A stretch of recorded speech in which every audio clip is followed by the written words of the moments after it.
The CEO fired a single dad for wasting time on a dead engine, then it crushed every speed record. The rain hammered against the factory windows like 1,000 tiny fists, and deep inside the giant warehouse, a single man stood alone beside a rust-covered engine that everyone else had already forgotten. The machine was dead. The company records called it a failure. The engineers called it impossible. The executives called it a waste of money. But for one exhausted single father named Ethan Walker, it was the last fragile thread holding together a dream that refused to die. And before the sun set that evening, that dream would cost him everything.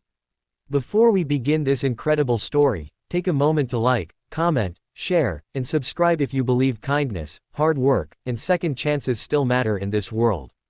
And tell us in the comments where you're watching from. We love seeing how far these stories travel across the globe.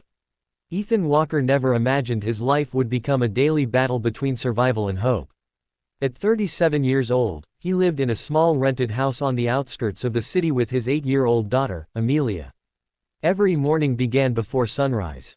Ethan would quietly prepare breakfast, pack Amelia's school lunch, braid her hair as best as he could despite never learning properly, and then rush through crowded streets to reach the engineering company where he worked. 3 years earlier, Ethan's wife, Sarah, had passed away after a sudden illness. The loss shattered their family. One day Amelia had two parents laughing around the dinner table. The next, she only had her father trying desperately to be both mother and father at the same time. The grief never truly disappeared. It simply became part of Ethan's daily routine. He carried it to work. He carried it home. He carried it every time he looked at the empty chair at the dinner table. Yet despite the pain, Ethan never stopped moving forward.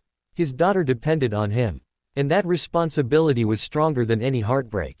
The company where Ethan worked was one of the largest engineering firms in the country. Its towering headquarters dominated the city skyline.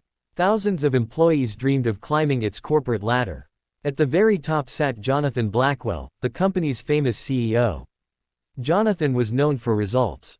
He demanded perfection. He rewarded success. And he had absolutely no patience for failure. Under his leadership, profits had skyrocketed.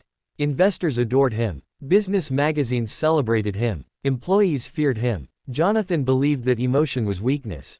Numbers mattered. Results mattered. Nothing else. That philosophy had made him rich beyond imagination. But it had also